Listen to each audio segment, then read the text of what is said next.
أعوذ بالله من الشيطان الرجيم بسم الله الرحمن الرحيم الحمد لله أشهد أن لا إله إلا الله وحده لا شريك له கடவுளின் பெயரால் மிக்க அருளாளர் மிக்க கருணையாளர். அவர் தனித்தவர், எந்தவித தேவைகளும் அற்றவர். வணக்கத்திற்குரிய கடவுள் அவர் ஒருவர் மட்டுமே என்று நான் சாட்சியம் பார்க்கின்றேன். அவரை தவிர வேறு கடவுள் இல்லை. இன்ஷா அல்லாஹ் அல்லாஹ்வுடைய கருணையாலும் கிருபையாலும் அல்லாஹ்வால் தேர்ந்தெடுக்கப்பட்ட ஊழியர்களாக இங்க நம்ம அமர்ந்திருக்கிறோம். இந்த ஜும்மாவுக்கு மக்களுக்கு ஒரு வழிகாட்டியா கலங்கரை விளக்கா இருக்க இந்த குர்ஆன்ல இருந்து சில வேத வசனங்களை பார்ப்போம். இந்த குர்ஆன் அப்படிங்கிறது நமக்கு ஒவ்வொரு முறையும் ஒவ்வொரு பாடத்தையும் கத்துக் கொடுக்கக்கூடியதா இருக்குது. கடவுள் கத்துக் கொடுக்கக்கூடியவரா இருக்கிறாரு. இன்ஷா அல்லாஹ் அப்படி இருக்கிற இந்த வேதத்துல நம்ம இன்னைக்கு இறை விதி அப்படிங்கிற விஷயத்த பத்தி பார்ப்போம். அதாவது ப்ரீ டெஸ்டினேஷன் அப்படிங்கிற விஷயத்த பத்தி, இறை விதி அப்படிங்கிறத பத்தி நம்ம இன்னைக்கு இன்ஷா அல்லாஹ் பார்ப்போம். அதாவது கடவுள் இந்த வேதத்துல நமக்கு என்ன கத்துக் கொடுக்கிறாரு அப்படின்னா, நம்ம இந்த குர்ஆனோட ஒரு மைய கருத்தா ஒரு முக்கியமான விஷயமா பாக்குறது லா இலாஹ இல்லல்லாஹ், காட் இஸ் ரன்னிங் எவ்ரிதிங் அப்படிங்கிற விஷயத்தை பத்தி பாக்குறோம். கடவுள் அனைத்தையும் கட்டுப்படுத்தக்கூடியவராக இருக்கின்றார் அப்படிங்கிற ஒரு விஷயத்தை பத்தி பாக்குறோம். இறைவிதி அப்படிங்கிறது என்ன சொல்றாருன்னா, கடவுளோட கட்டளை அல்லது ஏற்கனவே ஒரு போட்டு வச்ச ஒரு பிளான், திட்டம் அப்படிங்கிறத குறிக்கக்கூடிய விஷயமா இருக்குது. இது எப்படி அப்படின்னா, இந்த கீழான 7வது மிகச்சிறிய பிரபஞ்சமா இருக்கட்டும், இல்ல அதுக்கு மேல உள்ள இந்த பிரபஞ்சத்தை சேர்த்து 7வது பிரபஞ்சம் அனைத்தையுமே இந்த முழு பிரபஞ்சத்தையும் அதில் உள்ள அனைத்தையும் கட்டுப்படுத்தக்கூடியவராகவும் வழிநடத்தக்கூடியவராகவும் ஒரே ஒரு ஆட்கள் யாருக்கு இருக்குன்னா அந்த ஒரு கடவுளுக்கு மட்டும்தான். அதுதான் இறை விதியா இருக்குது அப்படிங்கிறத சொல்றாரு. ஒவ்வொரு படைப்புகளுக்கும் உண்டான கட்டளைகளையும் திட்டங்களையும் நான் ஏற்கனவே வகுத்து வச்சுட்டேன் அப்படிங்கறத சொல்றாரு. அது எனக்கு ரொம்ப எளிமையான காரியம் அப்படிங்கிற ஒரு விஷயத்தையும் கடவுள் நமக்கு கற்றுக் கொடுக்கிறாரு. இது என்ன ஆகுது அப்படின்னா, நம்ம அல்லாஹ்வின் ஊழியர்களா, அல்லாஹ்வை மட்டும் வழிபடக்கூடியவர்களா நம்ம கடவுளோட கருணையாலும் கிருபையாலும் இங்க நம்ம இருக்கிறோம். இப்ப என்ன அப்படின்னா, நமக்கு கடவுள் முழு சுதந்திரம் அப்படிங்கிற ஒரு விஷயத்த நமக்கு கொடுத்திருக்கிறாரு. அப்ப என்ன அப்படின்னா, எது நல்லது எது கெட்டது அப்படிங்கிறத நமக்கு பிரிச்சு பகுத்து சொல்லிட்டாரு. அதற்கு சிந்திக்கக்கூடிய மூளையை நமக்கு கடவுள் கொடுத்துட்டாரு. சில நேரங்கள்ல இந்த மனிதன் என்ன செய்யறானா, விதிக்கு எதிரான செயல்கள் அப்படிங்கிறது இறை விதி. அதாவது கற்பழிப்பு தவறு அப்படிங்கிற ஒரு விஷயத்த சொல்றாரு. 2வது போதை அப்படிங்கிற ஒரு விஷயத்த தவறு அப்படிங்கறத சொல்றாரு. இதெல்லாம் நீங்க செய்யக்கூடாது அப்படிங்கிற ஒரு விஷயத்த சொல்றாரு. அப்ப என்ன ஆகுது அப்படின்னா, சில சமயங்களில் கடவுளின் கட்டளைகளை மீறி தீய செயல்களை செய்யும் மனிதர்களின் பாவங்கள், ஏன்னா இதெல்லாம் செய்யக்கூடாதுங்கிறாரு. ஆனா நம்ம என்ன சொல்றோம், காட் இஸ் ரன்னிங் எவ்ரிதிங் அப்படிங்கிற ஒரு விஷயத்துக்கு வாரோம். ஆனா அந்த காட் இஸ் ரன்னிங் எவ்ரிதிங் விஷயத்துக்குள்ள வரும்போது அவர் என்ன சொல்றாரு அப்படின்னா, மனிதர்களுக்கு நான் நல்லது எது கெட்டது என்ன அனைத்தையும் பிரித்து சொல்லிட்டேன் அப்படிங்கிற ஒரு விஷயத்த சொல்றாரு. அப்ப எது கெட்டதுங்கிறது நமக்கு தெரியும், எது நல்லது அப்படிங்கிற ஒரு விஷயத்த தெரியும். அப்படி இருக்கும்போது சில நேரங்களில் மனிதன் என்ன செய்யறான்னா, கடவுளின் கட்டளைகளை மீறி தீய செயல்களை செய்யும் பாவங்கள் குறிப்பிடப்படுதுன்னா என்னது, அதை நம்ம செய்யும் போது கடவுளின் அருளும் கருணையும் கிருபையும் சில நேரங்கள்ல என்ன பண்ணுதுன்னா, கடவுள் நாடினால் அந்த பாவங்களை மன்னிக்க கூடியதா இருக்கு. எந்த ஒரு பாவத்தை மன்னிக்க மாட்டேங்கிறாரு, கோழி தெய்வ வழிபாடு அப்படிங்கிற ஒரு விஷயத்த மன்னிக்க மாட்டேன். அப்ப இந்த இடத்துல உங்க புரிதல் எப்படி இருக்கணும் அப்படின்னா, அப்ப இதை மீறி நீங்க செய்யும் போது காட் இஸ் ரன்னிங் எவ்ரிதிங்கிற கான்செப்ட்ல வராதா அப்படின்னு நீங்க கேட்கக்கூடாது. அதுதான் அந்த புரிதல்ங்கிறது ரொம்ப ஒரு பக்குவமான நிலை அப்படிங்கிறது. நல்லது கெட்டதுன்னு சொல்லிட்டாரு, இதை செய்யணும் இதை செய்யக்கூடாதுன்னு சொல்லிட்டாரு. செய்யக்கூடாதுன்னு நீங்க சொல்லும் போது அதை மீறி மீறி மீறி பண்ணும்போது அந்த சுதந்திரத்தை ஒண்ணு கொடுத்து அதை நீங்க செய்யும் போது கடவுள் நாடினார் அந்த பாவங்களை மன்னிக்க கூடியவராக கடவுள் ஒருவர் தான் இருக்கிறார். அந்த கடவுள் நாடணும், அதுதான் அங்க ஒரு விஷயமா இருக்குது. அந்த பாவங்களை ஃபுல்லா மன்னிக்கிறேன், ஏன்னா மனித படைப்பு பலகீனமா இருக்கு அப்படிங்கிற ஒரு விஷயத்த சொல்லிட்டு நான் மன்னிக்கப்பட முடியாத ஒரே ஒரு பாவங்கிறத டிக்ளரே பண்ணிடுறாரு. என்னை விடுத்து மற்றொரு நீங்கள் வழிபட்டால் அந்த பாவத்தை நான் மன்னிக்க மாட்டேன். இணைதெய்வ வழிபாடு, போலி தெய்வ வழிபாடு, இல்ல கடவுளுடன் மற்றொன்று, நீங்க எந்த ஒரு விஷயத்துக்குள்ள போனாலுமே அந்த பாவத்தை நான் மன்னிக்க மாட்டேன் அப்படிங்கிற ஒரு விஷயத்த கடவுள் வந்து நமக்கு கத்துக் கொடுக்குறாரு. இன்ஷா அல்லாஹ் இந்த பயான இப்ப நானு ஃபர்ஸ்ட் ஒரு வசனத்தோட ஆரம்பிக்கிறேன். என்ன சொல்றாரு அப்படின்னா 9:51 வசனத்தை சொல்றாரு. 9வது அத்தியாயத்துல 51வது வசனத்துல கூறுவீராக, கடவுள் எங்களுக்கென்று விதித்துள்ளவற்றை தவிர எந்த ஒன்றும் எங்களுக்கு நேரிடாது. அவரே எங்களுடைய இரட்சகரும் அதிபதியுமாக இருக்கின்றார். நம்பிக்கையாளர்கள் கடவுள் மீது பொறுப்பேற்படுத்த வேண்டும். அதாவது என்ன சொல்றாருன்னா, கடவுள் எங்களுக்கென்று விதித்துள்ளவற்றை தவிர, அப்ப எங்களுக்கென்று விதித்துள்ளவற்றை தவிர அப்படிங்கறத நீங்க வந்து நல்லது கெட்டது அப்படிங்கிற விஷயத்த வந்து நீங்க எடுத்துக்கிறீங்களா, இல்ல நல்லதை மட்டும் எடுத்துக்கிறீங்களா அப்படிங்கிற அந்த புரிதல்ங்கிற ஒரு விஷயம் இருக்குது. கடவுள் எங்களுக்கென்று விதித்துள்ளவற்றை தவிர, இப்ப என்ன அப்படின்னா, நான் கடவுளோட ஊழியரா இருக்கணும், அடிபணிந்த சரணடைந்தவனா இருக்கணும் அப்படின்னா கடவுள் நாடினால் மட்டுமே நான் வந்து கடவுளை மட்டும் வழிபடக்கூடிய ஒரு அடியானாக இருக்க முடியும். அது கடவுள் நாடல அப்படின்னா, ஏற்கனவே விதிக்கல அப்படின்னா அந்த விஷயம் வந்து நடக்கவே நடக்காது அப்படிங்கறத சொல்றாரு. கடவுள் எங்களுக்கென்று விதித்துள்ளவற்றை தவிர எந்த ஒன்றும் எங்களுக்கு நேரிடாது. அவரே எங்களுடைய இரட்சகரும் அதிபதியுமாக இருக்கின்றார். நம்பிக்கையாளர்கள் கடவுள் மீதே பொறுப்பேற்படுத்த வேண்டும். நீங்க ஒவ்வொரு செய்யக்கூடிய சின்ன சின்ன விஷயங்களையும் உங்களுக்கு கடவுள் நம்பிக்கை மட்டும் இருந்தால் உங்களுடைய ஒவ்வொரு காரியங்களையும் நீங்க எடுக்கும் போது கடவுள் மீது பொறுப்பேற்படுத்த வேண்டும். உங்களுக்கு ஒரு பண பிரச்சனையா இருக்கலாம், இல்ல உடல்நல பிரச்சனையா இருக்கலாம், இல்ல குடும்பத்துக்குள்ள ஒரு பிரச்சனையா இருக்கலாம், பொருளாதார பிரச்சனையா இருக்கலாம். இந்த மாதிரி எந்த பிரச்சனைகள் வந்தாலுமே நீங்க கடவுள் மீது பொறுப்பேற்படுத்த வேண்டும் அப்படிங்கிற ஒரு விஷயத்த கடவுள் நமக்கு வந்து கத்துக் கொடுக்குறாரு. ஏன்னா நம்பிக்கையாளர்கள் அதை செய்வாங்க. என்ன அப்படின்னா, எப்படி நம்ம பிஸ்மில்லாஹிர் ரஹ்மானிர் ரஹீம் ஒவ்வொரு செயலையும் ஆரம்பிக்கும் போது சொல்றோமோ அந்த மாதிரி ஏதாவது ஒரு தேவை உங்களுக்கு நீங்க இருந்தா அது நீங்க கடவுள்கிட்ட வந்து தேவை மீன்ஸ் என்னன்னா அதுலயே நீங்க போயிடக்கூடாது. என்ன அப்படின்னா, இது புரிதல்ல வந்து சரியாக புரியாம அப்படிங்கிற ஒரு விஷயம் இருக்குது. எனக்கு தேவைன்னா இன்னைக்கு 1 லட்சம் வேணும் அப்படிங்கிறது அப்படி கிடையாது. அதெல்லாம் வந்து இறைநிந்தனைக்குள்ள வந்துடும். என்ன அப்படின்னா, எனக்கு இப்போ ஒரு காரியம் நடக்காம இருக்குது, இது எனக்கு இது ரொம்ப மன சிக்கலா இருக்குது, கஷ்டமா இருக்குது அப்படின்னா அந்த விஷயத்த எளிதாக்கணும்னு சொல்லிட்டு நீங்க கடவுள்கிட்ட வந்து ஒரு பிரார்த்தனையை செய்யலாம். பிரார்த்தனை மீன்ஸ் அந்த பொறுப்பை வந்து நீங்க கடவுள்கிட்ட வந்து ஒப்படைக்கலாம் அப்படிங்கறத சொல்றாரு. அதை வந்து நான் விரும்புறேன் அப்படிங்கிற ஒரு விஷயத்த சொல்றாரு. என்கிட்ட நீங்க பொறுப்பேற்படுத்தினா அதை நான் விரும்புறேன் அப்படிங்கிற ஒரு விஷயத்த சொல்றாரு. இன்ஷா அல்லாஹ் இப்ப நம்ம தொடர்ந்து வசனங்களை பார்ப்போம். 3:145 சொல்றாரு. 3வது அத்தியாயத்துல மரணத்தின் நேரம் முன்னரே தீர்மானிக்கப்பட்டு விட்டது. முன்னரே தீர்மானிக்கப்பட்டு விட்ட ஒரு தருவாயில் கடவுளின் அனுமதிப்படியே தவிர எவர் ஒருவரும் மரணிப்பதில்லை. எவர் ஒருவர் இந்த உலகத்தின் ஆடம்பரங்களை தேடுகின்றாரோ அதிலிருந்து அவருக்கு நாம் கொடுத்து விடுவோம். மேலும் எவர் ஒருவர் மறு உலகின் வெகுமதிகளை தேடுகின்றாரோ அங்கே நாம் அவரை ஆசீர்வதிப்போம். நன்றி உடையவர்களாக இருப்பவர்களுக்கு நாம் வெகுமதி அளிக்கின்றோம். அதாவது என்ன சொல்றாரு அப்படின்னா, மரணத்தின் நேரம் முன்னரே தீர்மானிக்கப்பட்டு விட்டது அப்படின்ட்டு தூதர் வந்து டைட்டில் கொடுத்திருக்காங்க. முன்னரே தீர்மானிக்கப்பட்டு விட்ட ஒரு தருவாயில் கடவுளின் அனுமதிப்படியே தவிர எவர் ஒருவரும் மரணிப்பதில்லை.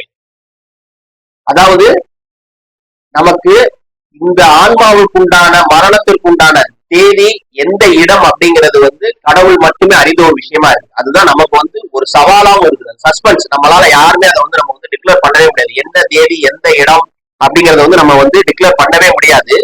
எவர் ஒருவர் இந்த உலகத்தின் ஆடம்பரங்களை தேடுகின்றாரோ அதிலிருந்து அவருக்கு நாம் கொடுத்து விடுவோம். மேலும் எவர் ஒருவர் மறு உலகின் வெகுமதிகளை தேடுகின்றாரோ அங்கே நாம் அவரை ஆசீர்வதிப்போம். நன்றியுடையவர்களாக இருப்பவர்களுக்கு நாம் வெகுமதி அளிக்கின்றோம். அதாவது இந்த கான்செப்ட, இந்த கருத்தை புரிஞ்சுக்கிட்ட ஒரு ஆன்மா என்ன செய்யும் அப்படின்னா, இங்கு ஒருத்தருக்கு கிடைக்காம மற்றவருக்கு ஒரு விஷயம் கிடைக்குது அப்படின்னு சொன்னா அதை நினைச்சு ஆசைப்படவோ, பொறாமைங்கிறது வந்து மனிதனுக்கு வந்து இயல்பா நடக்கக்கூடிய ஒரு விஷயம் தான். ஆனா அதை வந்து ஒரு சாதாரண ஒரு விஷயமா அதை வந்து கடந்துட்டு போயிரும் அப்படிங்கறத சொல்றாரு. என்ன அப்படின்னா, அவங்களுக்கு எல்லாமே கிடைக்குது, நமக்கு ஏன் கிடைக்கல அப்படிங்கிற விஷயம் வந்து உங்களுடைய ஆன்மாவை பாதிப்படைய செய்யாதுங்கிறாங்க. ஏன்னா உங்களுடைய முழு நோக்கமும் மறு உலகத்தை நோக்கிதான் இருக்கும். அந்த மறு உலகத்தின் வெகுமதியை தான் தேடுவாங்க அப்படிங்கறத சொல்றாரு. அப்ப என்ன அப்படின்னா, திரும்ப திரும்ப நம்ம சொல்லக்கூடிய ஒரு விஷயம் என்னன்னா, இந்த கருத்தை உள்வாங்கிக்கிட்டு கடவுளை பற்றி நன்கு புரிந்து கொண்டவர்கள் இந்த பூமியின் மீது ஆண்களும் பெண்களும் ராஜாக்களாகவும் ராணிகளாகவும் இருப்பாங்கிறதா கான்செப்ட். அவரு நம்மளை விட வந்து வசதியில முன்னேறிட்டாரு, அவர் நம்மளை மதிக்கல, அவர் நம்ம கூட பேச மாட்டாரு அப்படிங்கிற அந்த கான்செப்டும் நம்ம போக வேண்டிய தேவையே இல்லை. அவருடைய எண்ணம் அது அப்படின்னா அதை நம்ம வந்து ஈஸியா கடந்துட்டு போயிடுவோம், எளிமையா அதை வந்து நம்ம கடந்துட்டு போயிடுவோம். அதே மாதிரி நமக்கு மேல இவர் இருக்கிறாரு, இவருக்கு எல்லாமே இருக்குது, இந்த உலக வாழ்க்கைக்கு உண்டான வெகுமதி இருக்குது அப்படின்னாலுமே அதை கண்டு நம்ம வந்து ஆசைப்பட மாட்டோம் அப்படிங்கிற ஒரு விஷயத்த சொல்றாங்க. ஏன்னா தேவைகள் வேற, உங்களுக்கு வந்து பேராசை அப்படிங்கிறது ஒரு வேற விஷயமா இருக்கும். சோ இதெல்லாம் வந்து ஒரு கடவுள் மட்டும்தான் அப்படிங்கிறதையும், கடவுளால் அருளப்பட்ட இந்த வேதத்தை நன்கு படிச்சு புரிஞ்சு அது என்ன சாராம்சம் அப்படிங்கறது தெரிஞ்சு வரும்போது இந்த விஷயங்கள்லாம் உங்களுக்கு வந்து பாதிப்படை செய்யாதுங்கிறார். அதான் என்ன சொல்றாருன்னா, மேலும் எவரொருவர் மறு உலகின் வெகுமதிகளை தேடுகின்றாரோ அங்கே நாம் அவரை ஆசீர்வதிப்போம், நன்றி உடையவர்களாக இருப்பவர்களுக்கு நாம் வெகுமதி அளிக்கின்றோம். இப்ப நிறைய பேர் சொல்லுவாங்க, நீங்க இந்த ஒரு சோசியல் மீடியால இன்ஸ்டாகிராம்ல எல்லாத்துலயுமே பார்த்தா என்ன சொல்லுவாங்க அப்படின்னா, எவ்வளவு காசு பணம் இருந்தாலும் தேவையில்லை, நல்ல முதல்ல வந்து அதை வந்து அனுபவிக்கிறது, நல்ல உடல் ஆரோக்கியத்தை வந்து நீங்க பேணிக்கொள்ளுங்க, உடற்பயிற்சி செஞ்சு கொள்ளுங்க. இன்ஷா அல்லாஹ் தொடர்ந்து 2வது உரையை பார்ப்போம். இறை விதி அப்படிங்கறத சொல்றாரு. கடவுளின் கட்டளைகளும் திட்டங்களும் முன்னரே வகுக்கப்பட்டது. ப்ரீ டெஸ்டினேஷன் அப்படிங்கிற ஒரு விஷயத்த கடவுள் நமக்கு இந்த குரானின் மூலமாக கத்துக் கொடுக்கிறாரு. தொடர்ந்து என்ன சொல்றாரு அப்படின்னா, கடவுள் 11:3 சொல்றாரு, 11வது அத்தியாயம் 3வது வசனம், நீங்கள் உங்கள் இரட்சகரிடம் பாவ மன்னிப்பு தேட வேண்டும், பின்னர் அவரிடம் வருந்த வேண்டும், அப்போது அவர் முன்னரே தீர்மானிக்கப்பட்ட ஒரு காலத்திற்கு தாராளமாக உங்களை ஆசீர்வதிப்பார், மேலும் தன் கிருபையை அதற்கு தகுதியானவர்கள் மீது அருள்வார். நீங்கள் திரும்பிவிட்டால் பின்னர் பயங்கரமான ஒரு நாளின் தண்டனை குறித்து உங்களுக்காக நான் இந்த வசனத்தை ஆரம்பிக்கும் போது சொன்னதோட நீங்க நினைவூட்டி பாத்தீங்களா, சில விஷயங்கள் வந்து விதியை மீறிய செயல்களா இருக்குது, கெட்டது செய்யக்கூடாதுன்னு சொல்றாரு. ஆனா உங்களுடைய ஆன்மா அதை நோக்கி மேலும் மேலும் மேலும் வந்து ஒரு 10 தடவைக்குள்ள நீங்க அதை கட்டுப்படுத்துறீங்க அப்படின்னா, அது 20 தடவை அதையே விஷயத்த நினைக்கும் போது அந்த தவறை வந்து நீங்க வந்து முனைப்புடன் செய்வதற்கு உங்களுடைய ஆன்மா வந்து தூண்டுது.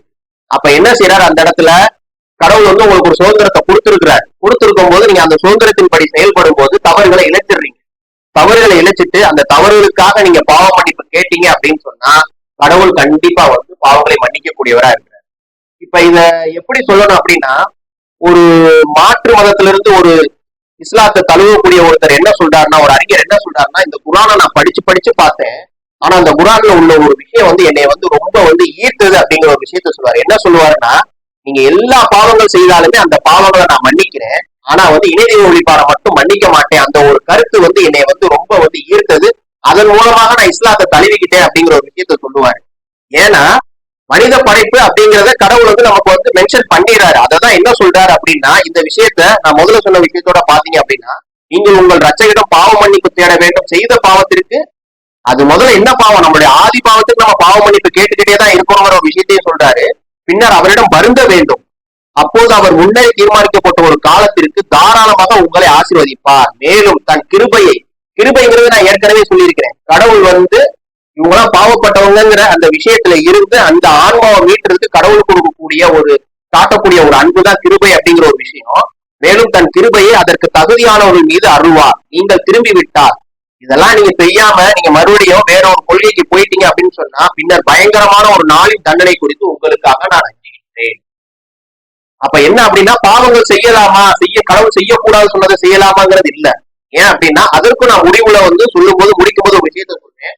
நீங்க கடவுள் மட்டும் அப்படிங்கறத இந்த குரான் தொழுகை யார் யார் நன்னறியாளர்கள் யார் யார் வந்து நம்பிக்கையாளர்கள் அப்படிங்கிற ஒரு விஷயத்த பண்ணும்போது கடவுள் கண்டிப்பா வந்து உங்களை வந்து பாதுகாப்பாரு. அது முடிவுரையில நான் உங்களுக்கு நான் சொல்றேன், இன்ஷா அல்லாஹ் தொடர்ந்து பார்ப்போம். 12:67 சொல்றாரு, மேலும் அவர் கூறினார், என் மகன்களே, ஒரு வாசல் வழியாக நுழையாதீர்கள், வெவ்வேறு வாசலின் ஊடே நுழையுங்கள். இப்படி இருப்பினும் கடவுளால் முன்னரே தீர்மானிக்கப்பட்ட எந்த விஷயத்திலிருந்தும் நான் உங்களை காப்பாற்றிவிட முடியாது. தீர்ப்புகள் அனைத்தும் கடவுளுக்கே உரியவை. அவரிடம் நான் பொறுப்பை ஒப்படைக்கின்றேன், மேலும் பொறுப்பை ஒப்படைப்பவர்கள் அனைவரும் அவர் மீது தங்கள் பொறுப்பை ஒப்படைக்க வேண்டும். இது நான் முதல்ல பொறுப்பை வந்து ஒப்படைக்கணும் ஆரம்பிக்கும் போது சொன்ன முதல் வசனம் தான். பொறுப்பை வந்து ஒப்படைக்கணும் அப்படிங்கிற ஒரு விஷயத்த கடவுள் வந்து நம்ம கிட்ட வந்து சொல்றாரு. என்ன அப்படின்னா, ஏற்கனவே கடவுள் திட்டம்ங்கிற ஒண்ணு போட்டார், அது இறை விதி அப்படிங்கிற ஒரு விஷயம் இருக்கும். ஆனா இங்க என்ன சொல்றாருன்னா, யூசுப்போட தந்தை சொல்லும் போது என்ன சொல்றாருன்னா, என் மகன்களே, ஒரு வாசல் வழியாக நுழையாதீர்கள், வெவ்வேறு வாசலின் ஊடே நுழையுங்கள். எப்படி இருப்பினும் கடவுளால் முன்னரே தீர்மானிக்கப்பட்ட எந்த விஷயத்திலிருந்தும் நான் உங்களை காப்பாற்றி விட முடியாது.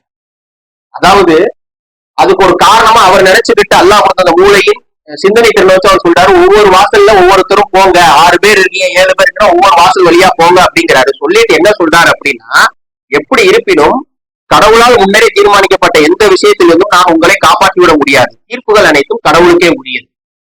நம்ம என்னதான் முயற்சி செய்தாலும் கடைசி முடிவு கொடுக்க வேண்டிய ஒரே அத்தாரிட்டி வந்து கடவுளை தவிர வேற யாருக்குமே கிடையாது. அதைத்தான் சொல்றாரு, அவரிடம் நான் பொறுப்பை ஒப்படைக்கின்றேன், மேலும் பொறுப்பை ஒப்படைப்பது அனைவரும் அவர் மீது தங்கள் பொறுப்பை ஒப்படைக்க வேண்டும். புரியுதா?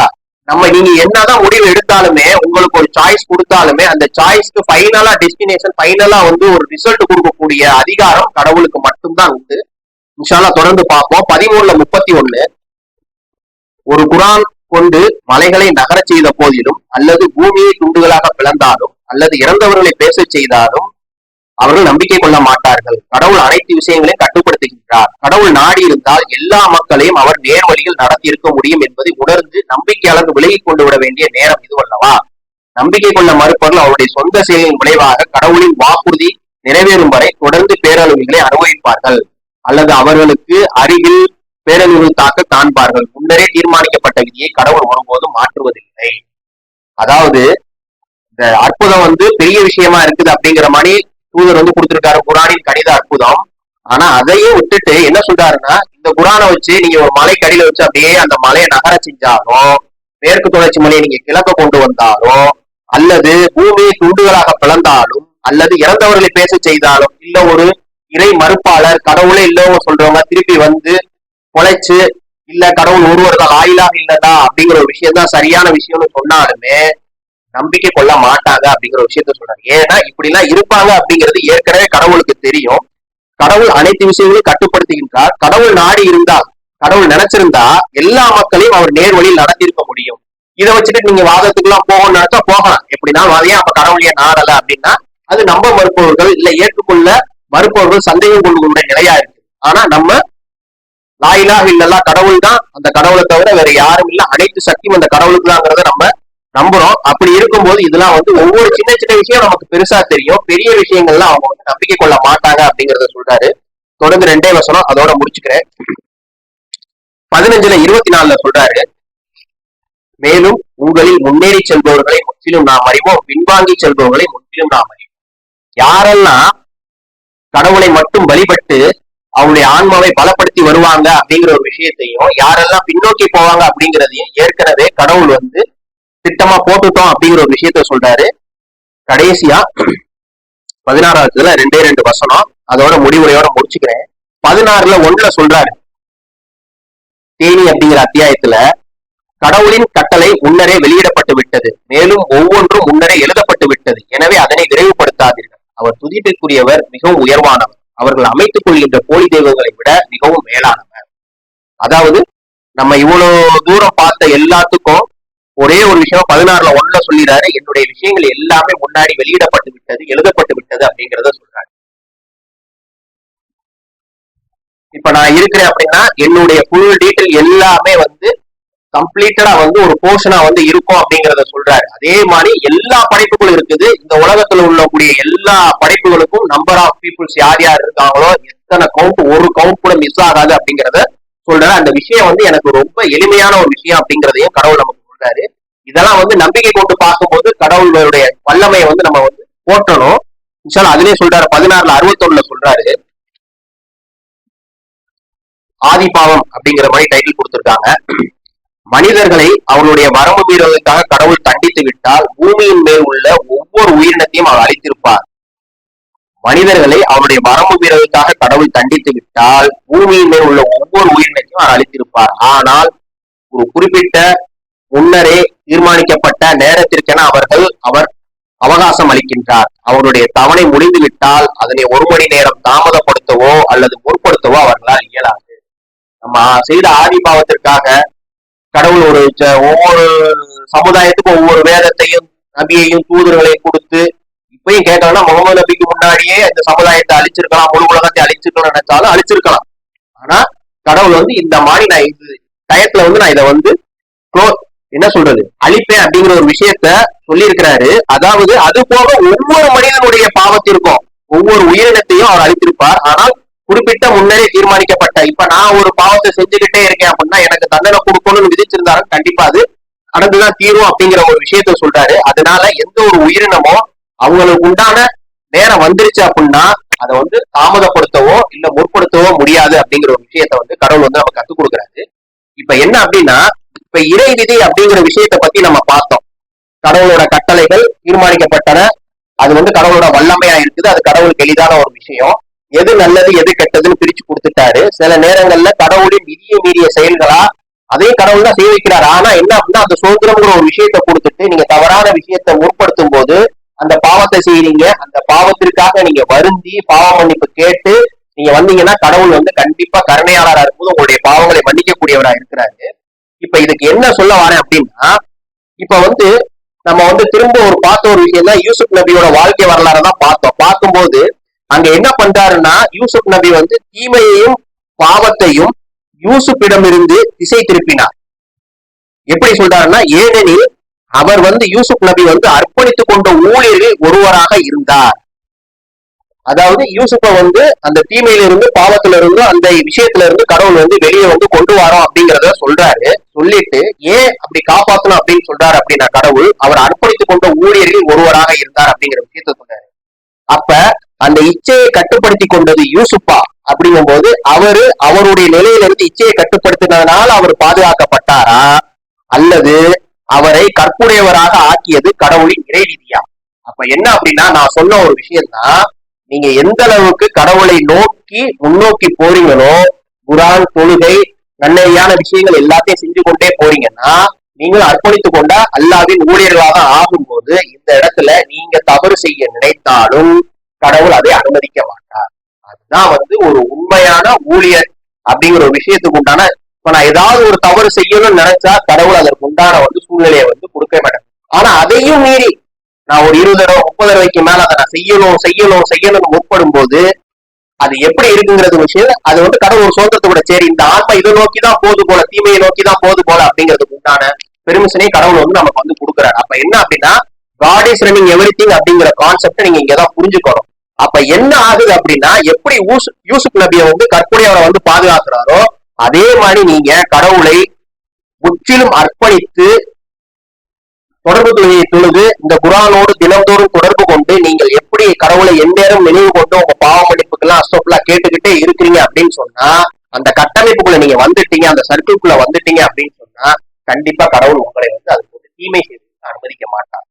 இப்ப இதுல நான் ஒரு கேள்வி கேட்கறது என்ன அப்படின்னா, இப்ப கற்பை பாதுகாத்த யூசுப்ப நீங்க வந்து சொல்லுவீங்களா இல்ல அதுல இருந்து பாதுகாத்தா அல்லாஹ் இது சொல்லுவீங்களா அப்படின்னு சொன்னா நீங்க யூசுப்ப சொன்னா அது வந்து உண்மையான நம்பிக்கை ஆகாது. பாதுகாத்த இறைவனை தான் நம்ம வந்து முழுமையா வந்து நம்பிக்கை கொள்ளணும். இதுல வந்து நான் தான் வந்து பண்ணிட்டேன் அப்படிங்கிறது வந்து உங்களுடைய ஈகோவாயிடும். அப்ப என்ன அப்படின்னா அதை வந்து கடவுள் வந்து நீங்க செய்ய நினைத்தாலும் விடமாட்டாரு அப்படிங்கிற அந்த நம்பிக்கை தான். அதன்படி நம்ம வந்து கடவுளை வந்து முற்றிலும் அர்ப்பணித்துக் கொண்ட ஊழியர்களாக மரணிக்கும் வரை இதே மார்க்கத்துல இருந்து கடவுளை மட்டும் வழிபடக்கூடியவர்களா மரணிக்கணும்னு சொல்லிட்டு அல்லாட்ட வந்து பிரார்த்தனை செய்வோம். அக்கி முசலாம்.